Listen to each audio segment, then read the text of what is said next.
Welcome to Your IVF Abroad podcast, where I will share, educate and empower you on your journey with infertility and IVF abroad. I'm Emma Haslam, your host, mum via treatment abroad and the IVF abroad expert. Since the birth of my son in 2018, I have made it my mission to make fertility treatment more transparent, accessible, supported and affordable. I now help people around the world just like you to find a safe, best fit clinic, have fertility treatment and achieve their dreams of starting or expanding their families. And I'm here now to help you too.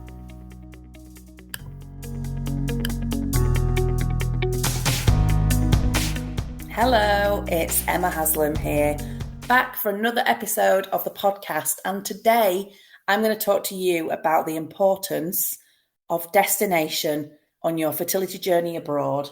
And I'm going to give you some questions to ask yourself, which will help you to narrow down the pool of destinations so that you can decide on which destination is best suited to you. But before I do that, I want to ask a favour if I can, please, pal. If you've already left me a review, rating, I want to say thank you so much. If you haven't already, but you are enjoying this podcast and you're finding it helpful, I'd be so grateful if after listening to this episode, you'd quickly do that. Not for my vanity or my ego, but because the more people that do so means that the podcast platforms will push it out to more people. And as you will know, if you've been listening to me for a while, I am on a mission to try and make fertility testing and treatment more affordable, more ethical, more accessible, and more supported.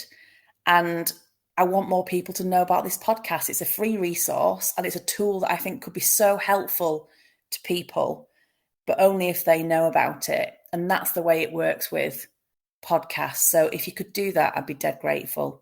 Equally, if you know of anybody that you think this podcast could help, please do share it. Thank you so much.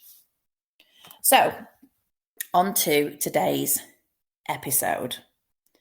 I always start with destination first when it comes to fertility treatment abroad. And the reason is there's no point in getting invested in a particular clinic if it's in a destination that's not right for you. So I want to give you some questions to ask yourself, which I think will really help you to narrow down where is right for you to go, potentially to have your fertility treatment. So the first thing I think you should think about is, where do you want to go? Like, when you're in your own country, what most people do is they look at the kind of nearest clinics, right? That makes complete sense. Where can I drive to within an hour-ish of where I live? And there might be one or two. And that's how you go about generally choosing your fertility clinic. You might not. You might travel to, say, London from the north of the UK, but that's generally how most people kind of do it. All of a sudden, when you think about going abroad, and as you know, my area of expertise is Europe. So let's think about that.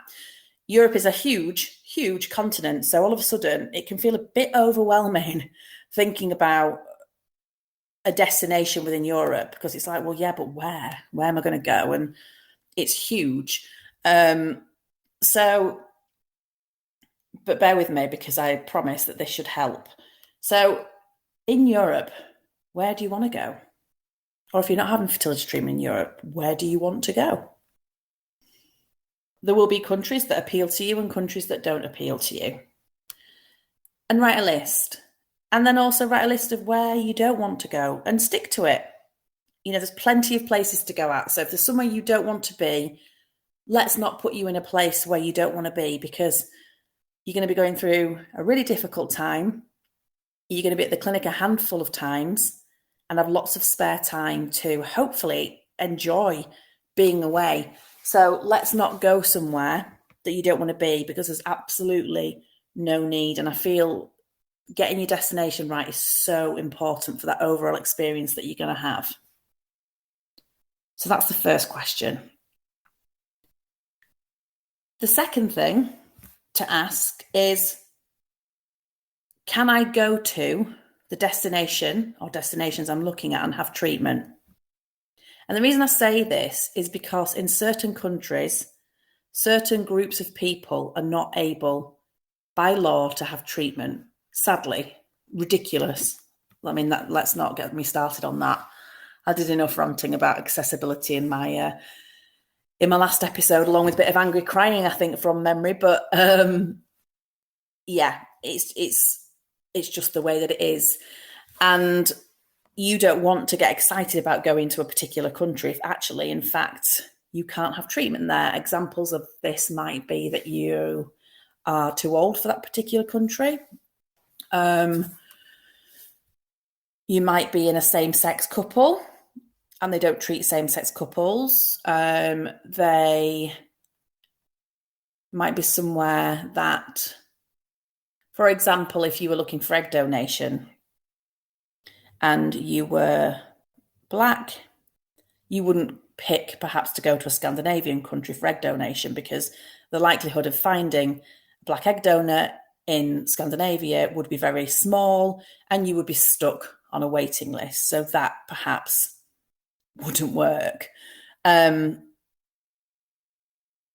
there are lots of kind of reasons to look at, destination from a where can I go and where do I feel comfortable as well. There are some destinations that won't treat people who are single either, for example. So that's really important to look at that first of all, after you've looked at where you would like to go and where you definitely don't want to go.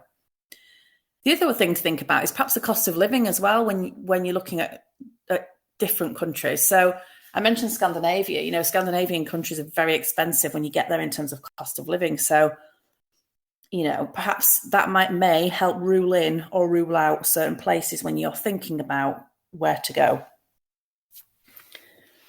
The next thing is around, is it safe? Is it safe to go there? Is this country somewhere that has very high standards of fertility treatment that are well regulated and up to the standards that you're used to in your home country? What protection is available in that country? And then from the other side of safety, things like political unrest. Are you considering going somewhere where there's political unrest? So I suppose the sad example of the moment would be Russia and Ukraine. They have been countries historically with political unrest bubbling in the background.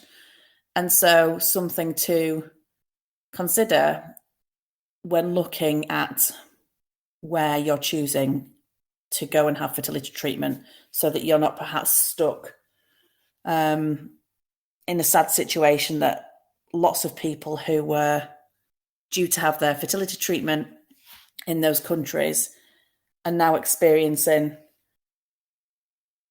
awful things surrounding their treatment and not being able to go for treatment, and hospitals being bombed, facilities being bombed. I mean, just awful. And while we can't always preempt these things, there are certain places that are more politically unstable than others. And then the final question I want you to ask yourself is, and it might sound a bit obvious, I don't want to be patronising, but I'll say it anyway because I want to make sure you've considered it, but can you get there? How are you going to get there? So are you flying? Are you not flying? Some people don't like flying. Think about the ease of getting there. If you're flying, is it somewhere that you can fly to from your local airport? Is it on a low-cost airline? Are there plenty of flights? Like, you might think, I don't mind driving to London from Edinburgh for a flight. And you might not mind that, but you're going to be having fertility treatment, and let's make things as easy as we can, because you will be glad if your journey is shorter and sweeter than longer when you're going through it. And, you know, we've got a lot of destinations to go at, and so there's no reason why you need to make it more difficult than it needs to be in terms of things like travel. Because traveling long distances when you're not having fertility treatment is perhaps different, I think, to having a long travel for fertility treatment. I mean, it's each their own. These are questions. At the end of the day, you might genuinely not be bothered about having a long journey to an airport or a long commute the other side to your accommodation or clinic. But it's to get you to ask these questions so you know whether or not that's an issue. So you factor that in. And as I said at the beginning, these questions are there to help you to narrow down that wide pool of destinations to help you then move forward to thinking about clinics, which I'll talk about in another episode. So just to summarise then, the questions I want you to ask yourself are: where do you want to go and not want to go? Where can you go? What's the cost of living like where you're considering going? Is it safe? What's the political landscape like? Can you get there? And how easy is it? So a nice, short, snappy one for you today. I hope that's really helpful. If you are considering if fertility treatment abroad could be right for you, I've got a free downloadable, which I will link in the show notes. And as I said at the beginning, please don't forget to review. And if you subscribe too, you will also hear as soon as the next episode lands in a fortnight. Bye for now. Thank you for listening to Your IVF Abroad podcast with me, Emma Haslam. If you're interested in finding out if IVF Abroad could be right for you, then download my free checklist at yourivfabroad.co.uk/who is IVF Abroad for.